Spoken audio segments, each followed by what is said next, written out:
viewers and listeners. Today our guest is a brilliant person, Elizabeth Parrish, and we are talking today about telomeres and telomerase. Liz is the founder and CEO of Bioviva Science USA, Inc. Bioviva is committed to extend healthy lifespan by using gene therapy. Liz elongated her telomeres, and she well known as the woman who wants genetically engineer you.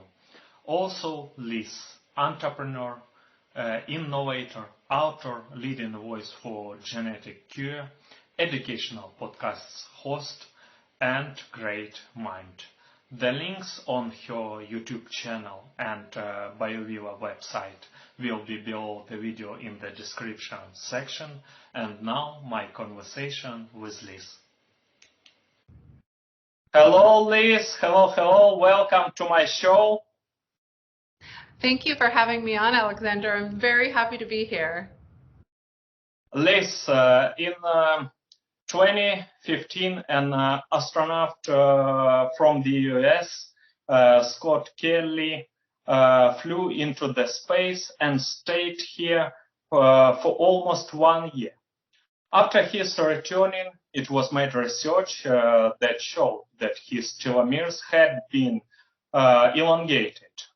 It was determined that being in orbit, he became younger. In your opinion, what led to telomeres elongation? How can you explain it? Yeah, well, that's actually really interesting. We also saw his telomeres shorten after he came back to Earth, which wouldn't be something that would just happen. Your telomeres wouldn't just fall off and shorten. So I think that most people believe what happened is the stress of being in space caused a reaction in his T lymphocytes, and the bone marrow was probably stimulated, and he had new cells, a lot of new cells, start to replace the old cells. And so these new cells from his bone marrow would have long telomeres, and then when he came back, the stress was over, and his body just started to proceed as normal. So I would guess that the change in his telomere length had to do with the stress that he went through in space, and that's why it was temporary. Liz, how is the length of telomeres related to diseases and aging? Well, telomere length is associated with almost all of the diseases, especially the diseases of aging. So in the diseases of aging, we see short telomeres, which would make sense. The longer people live, the shorter their telomeres are. And but even when we look at some childhood diseases, especially diseases like progeria, which are accelerated aging, we see short telomeres. So telomeres typically are shortened in almost every disease state outside of cancer. Mm-hmm. Liz, newborns, boys and girls have the same length of telomeres. But over the time, women's length of telomeres became more longer than men's. Is it due to hormonal status? It probably is actually due to that men's telomeres shorten faster. So it probably isn't that women just are lucky to have telomeres that stay longer. It's probably that get longer rather. It's probably because men's telomeres shorten faster, and that could be because of environment, hormones, or cellular division. That's actually a very interesting area of research. Mm-hmm. What affecting more on telomeres on the aging process? It's shortening of telomeres or breakdown of DNA mitochondrial? Oh, that's a really good question. So there's been a couple of research projects done that show that when you lengthen telomeres, the mitochondria become healthier again. So is it the mitochondria's DNA breaking down, or is it the shortening of the telomeres that affects the mitochondria? So we know that it's a bit of a feedback loop. An interesting study would be to make the mitochondria more robust and see if that affects the telomeres. My guess would be that it's the telomeres affecting the mitochondria. So telomere shortening then affects the mitochondria in a negative way. Because again, when we lengthen telomeres, we see better functioning and more robust mitochondria. Liz, are telomeres really responsible for aging, or it's just sign of aging like gray hair? Oh, that's a really good question. So we know that telomere shortening is a hallmark of aging. So it is a process that happens over time. And we know as the telomeres get shorter, again, mitochondria does not function as well. Genomic instability becomes more prevalent. So I would guess that telomere shortening is one of the reasons that we are affected by aging, and it's a issue that's going to have to be solved. So even if you like another treatment around aging, like removing senescent cells or things like that, if you want to extend healthy lifespan, you're going to have to extend the telomeres. Mm-hmm. Liz, explain me please more. Are telomeres just caps or flags, completion at the end of the telomerase, or they have other functions? They actually have other functions. So not only are the telomeres the caps at the ends of the chromosomes that shorten as we age in cellular division, but telomerase has more function than that. It actually has function on the genes in the chromosome. It keeps let's say, a protection against genomic instability. So it has more effect than just the caps of the chromosomes. It has the effect on methylating genes in the actual chromosome itself, keeping them in a more youthful profile. Liz, how to activate telomerase in cells in which it's inactive? Is it possible? Yeah, so the way that we know that it's possible is through gene therapy. So the gene responsible for telomerase is called human telomerase reverse transcriptase, and we call it HTERT for short. And that gene transcribes for the enzyme telomerase that lengthens the caps of the chromosomes. So what we do in gene therapy is we deliver this gene to your cells. Now, why would we need to do that if every cell in your body already has that gene? Well, because of reasons of evolution, that gene was turned off in every cell of your body except for it's minimally on in stem cells, and it's also on in your germ cells. Those are the cells that are your reproductive cells, ensuring that you can have children that are not born with short telomeres, right? So outside of your germline cells and your stem cells, for some reason, evolution turned that gene off. And so we can turn it back on and lengthen the ends of your chromosomes again. Liz, how to inactivate telomerase in cancer cells? And if this method exists, it won't be have a dangerous and harmful effect on active germ cells and immunity. Yeah, so Geron is one company that has a product that can inactivate telomerase. And now, why are people interested in that?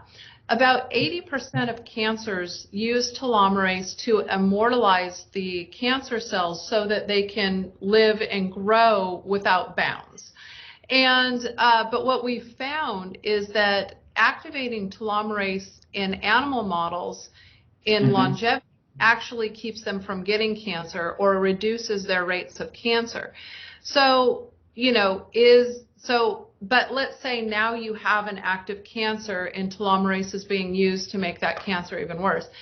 You could use a telomerase inhibitor. You certainly would not want to have children anymore after that point because it would affect your germline cells. So that drug would shorten the telomeres in the cancer, but here's the caveat. When you shorten telomeres in cancer, cancer tends to just create new mutations of cancer. So I don't think that that is a good way to control cancer. I think that people will just go on to mutate into new cancers. That's my hypothesis. It's not medical advice. And if I was to take a drug like that, I certainly would not have children after taking that drug because it would also affect my germline cells, making it so my children would be affected by short telomere disease. And let me add a question to this question. Can we use these cells to regenerate organisms? The germline cells? Yeah, correct. Oh, okay. So germline cells are fantastic because they have telomerase activated and they stay useful in our body for our lifetime. But the problem is when you inject those into a body, they tend to have a lot of beneficial effects, like they send off markers that tell areas of our body to repair, but I don't think that anyone's ever been successful at getting them to stay in the body and start to create new tissues. So the hopes of iPS cells that behave like an embryonic cell, has been very high, but thus far it has not regenerated a body. Now, can it help with short-term repair? Yes. But we have not been able to regenerate a body with those type of cells yet. So I still believe that the gene therapy is the better way to do it, is to make each one of your cells that already exists more youthful and healthier with longer telomeres. Is it possible to use allergic cells to elongate telomeres throughout the body because they contain a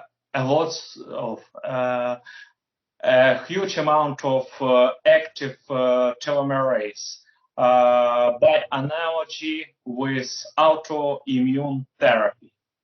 Yeah, so the stem cells, the allogenic and autologous stem cells.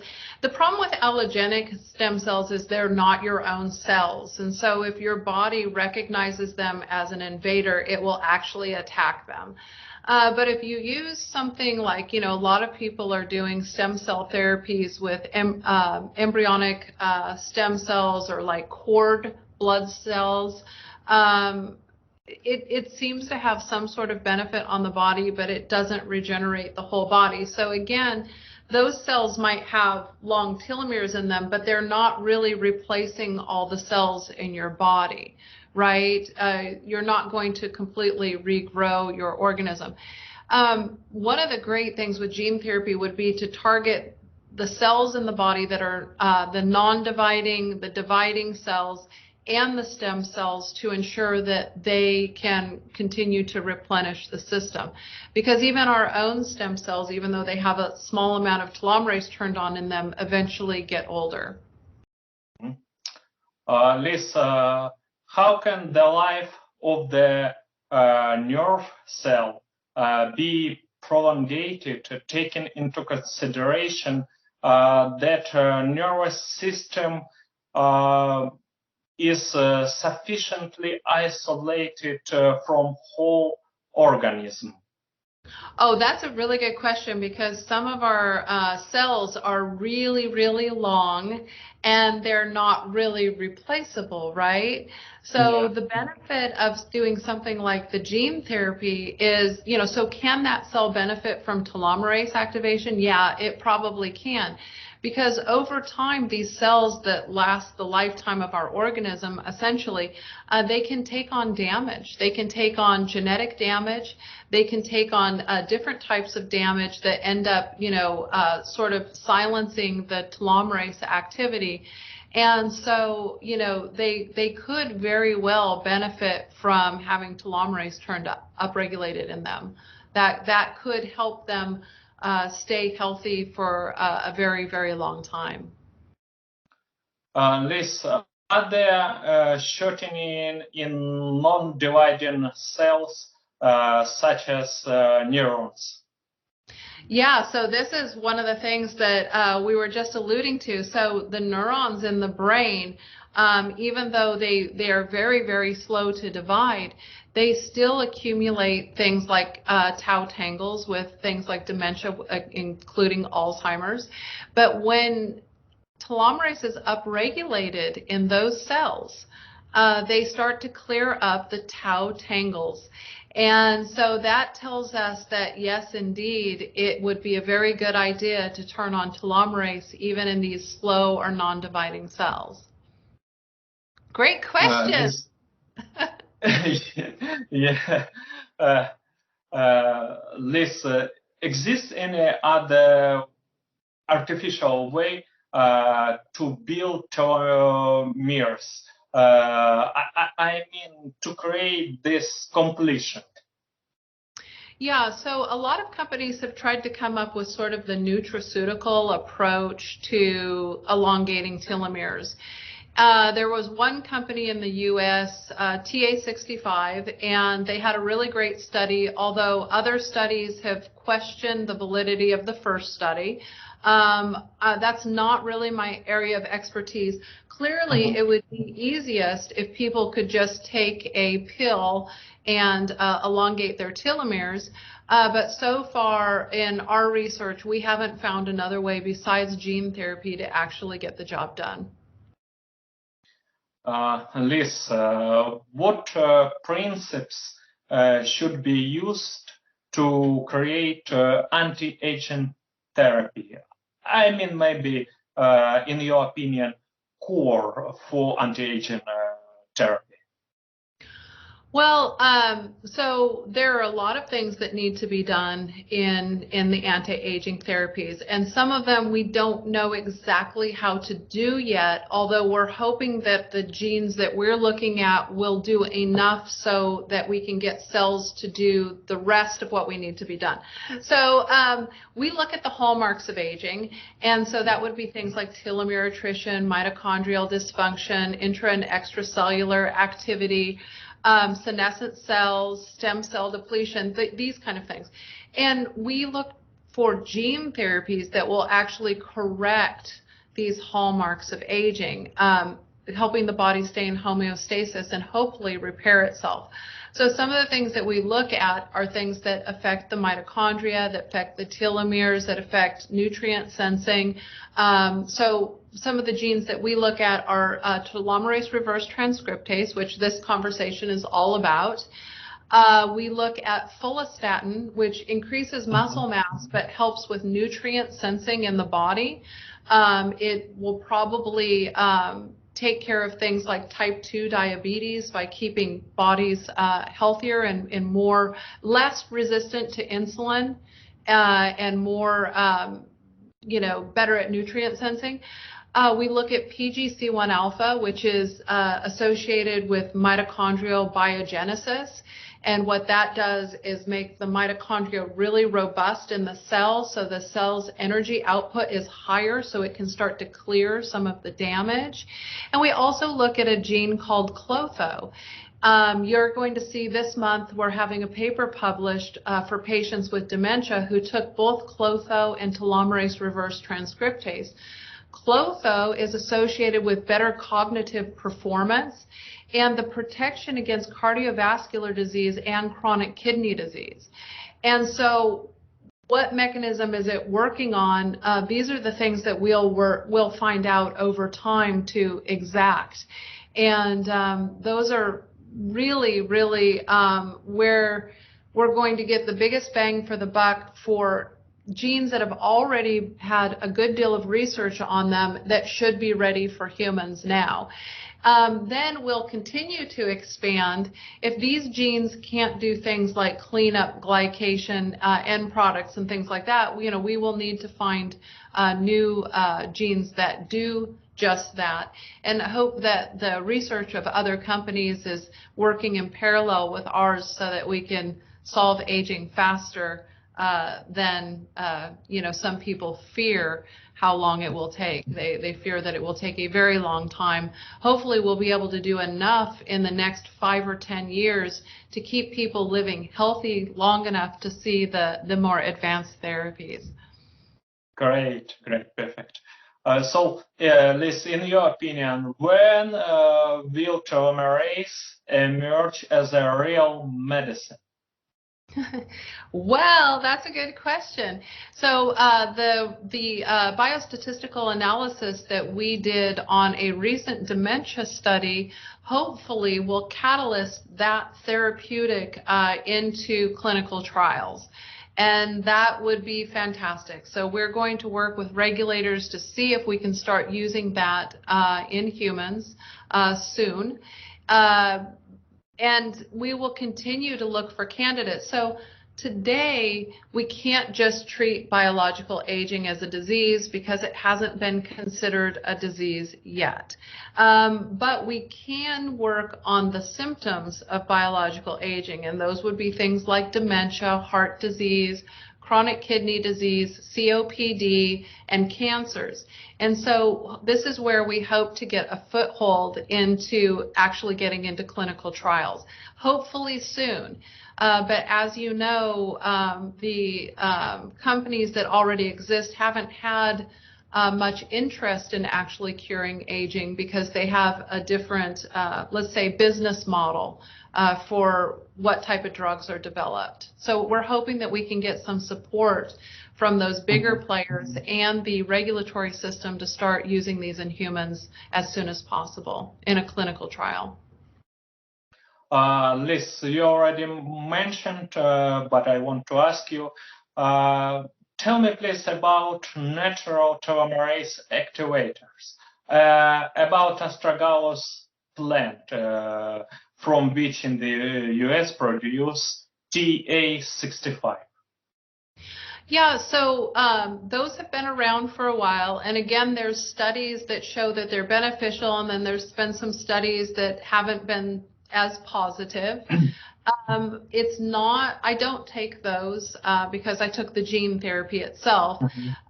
So what I know is that from our advisors, our scientific advisors that are specialists in telomerase, say that probably the best thing that those products could do is keep the telomeres from shortening as fast as they maybe naturally would. And but I don't know if they can lengthen telomeres. But even if you were preserving your telomeres, that would be really fantastic. I'm not a specialist in that area. Again, we focus on the gene therapy.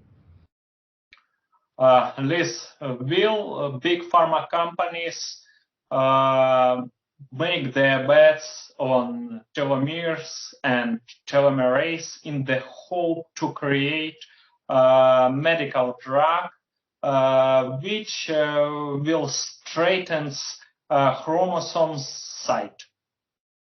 Well, we would hope that we would get some partners in the pharmaceutical area in order to make these clinical trials and help people get access to these drugs sooner. We'll have to see. Again, there are different business models. There's the nutraceutical model, and then there's the pharmaceutical model, and then there's gene therapy. And gene therapy is really there to solve the problem. So if we can get these pharmaceutical companies to reconsider their business model and go for cures instead of drugs that, ameliorate some symptoms of disease, that would be fabulous. So I'm very hopeful that we'll be able to get some synergies with some companies who want to change their business models and work into curative therapies. Liz, this year, time flies so fast. For sure. Yeah. Already 6 years, you made a brave experiment on yourself. Do you have followers who also make experiments on themselves? Oh, yes. Yeah, sure. There are people reach out to me all the time who are doing biohacking. Some people have done it at very extreme levels. This is why it's really important that companies like ours get support from the governments all around the world, because we can help people participate in new experimental technologies in the safest way with medical doctors, biostatisticians, and overview. Because, of course, this is a revolution, and people are already participating in that, but they're not tracking their results. And so in order to make better drugs for humans, we need to track those results and see where the benefits are or where the dangers lie, because we certainly want to keep people safe. And so, this is another reason why, governments need to move much quicker to lower regulation issues. I just finished my thesis on a potential new regulatory path for governments to take in order to get patients access to these type of technologies, so we can find out more quickly what works and what doesn't, and pioneer the technology in a way that regulation has vastly,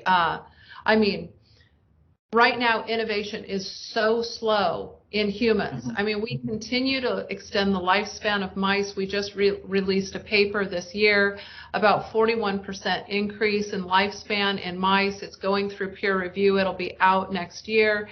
And how many different labs have extended the lifespan of mice with just telomerase reverse transcriptase? Probably 4 or 5, and yet humans never get access to this technology through the regulatory system. This has to stop. We need to translate technology much more quickly. This year, it's almost, it's the end of 2021 now. This year we have lost 41 million people have died of aging-related diseases that could have accessed this technology. It's absurd. It's absolutely absurd. We need to move much more quickly and get people access to this technology. Everyone says, oh, it's experimental medicine. Every medicine that you are taking is an experiment. You have just chosen to participate because somebody made you feel comfortable with it. And yet we already know the outcome of all the drugs we take today. You die of the disease that you're treating, right? It just slows or ameliorates some of the symptoms.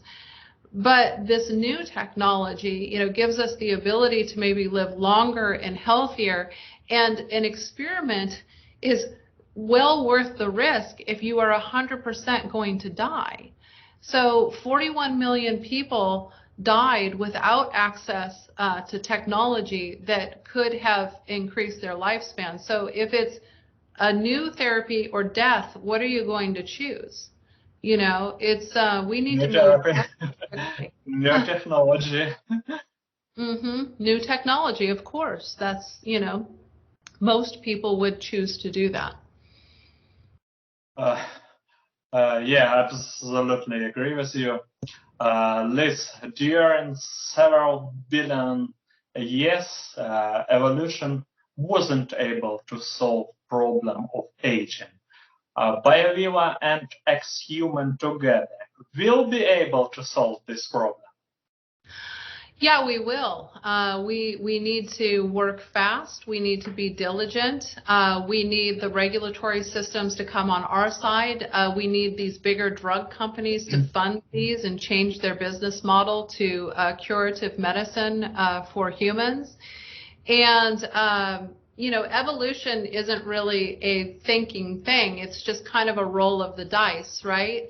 We can now start to think and engineer into our evolution the things that we actually need for success. In the past, evolution was important. Actually, the species that are most successful have the shortest lifespans because it gives them the ability to have genetic mutations that help them adapt more quickly to their environment. But a long time ago, about 200 years ago, humans already started to master their environment. We built houses and air conditioning and heat. We are farming. We are doing the things that make it sustainable. And so now it's up to us to continue to master our environment by changing our body to adapt to it better. And, longer lifespans would help. What about people like Einstein or Professor Cow? If we would have helped these people live longer, they would continue to create brilliant science that is ever changing to our life. And that is important. It is really important that we, continue to progress as a species through science. And so, this is an important step in everyone taking also the responsibility for the environment. The longer we know we're going to live, the better we're going to treat our biosphere, so we have trillions of cells in our body. But there's one cell, if you want to think of it that way, that's the most important to us, and that's the Earth. The Earth and its atmosphere is one big biosphere, and it's a big cell that we live in, and that cell functions healthy is really important. So if we're going to live a very long, healthy lifespan, we're going to want to take care of that large cell and every cell in our body. So I'm hoping that this technology, we together build the future and find the partners that can help us do it even more quickly. And I'm so happy to work with you on this. Yeah, teamwork makes the dream work. Liz, thank you so much for thinking big and going big, and your burning desire to make difference in genetic engineering always inspire and motivate me. Thank you so much. Thank you so much for having me. And, it's going to be a fabulous future. Together we'll get there.